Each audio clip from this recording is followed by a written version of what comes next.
Why can't children vote in the elections? Well, currently the law says you have to be 18 to vote. I think that's silly. I think we should reduce it down to 16, particularly when you consider young people have played such a big role in the climate strikes and setting the agenda for adults on climate action. So definitely I think we should reduce it down to 16. If you weren't in politics, what would you be doing right now? I think I'd do something to do with the arts or literature. I studied literature at university, so I think I'd like to work in that area. Which party would they vote for if their own party did not exist? Oh, that's a tough one as well. I think it would depend on the constituency, because we think we need to kind of have an alternative to the two big parties, Fianna Fáil and Fine Gael. So whoever was best placed in that constituency on the left, so it could be the Greens, it could be Sinn Féin, it could be the Social Democrats, or even an independent. I want to ask you, what makes you different from other politicians?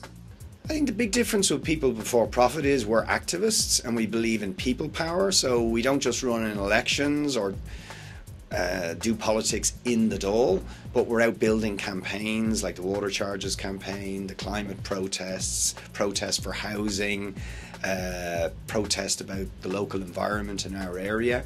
Yeah, so people power I think is the thing that defines us as different from other parties.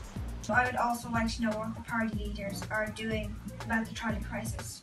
Yeah, I think it's shameful that anybody should have to wait on a trolley, and the big problem is we need a lot more nurses and doctors employed in the health service. Many of them were cut over recent years, and I think that's why we're in the mess we're in. So we need more nurses and doctors, and we need to pay them properly in order to stay in the health service. I want to ask the leaders what they're going to do about homeless. Well, I've been involved in building a lot of big protests around the issue of housing, and what we're saying is in the law, in the Constitution, there should be a right to secure and affordable housing, and also we think the state itself has to build lots of public and affordable housing on its own land rather than hope that private developers would do it, because they clearly haven't. What are your plans to help, fix and prevent climate change in the near future?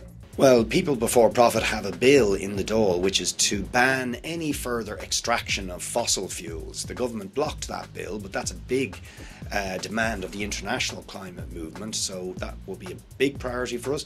But also we think we need things like free public transport to get people out of their cars, and also we need to plant a lot more trees.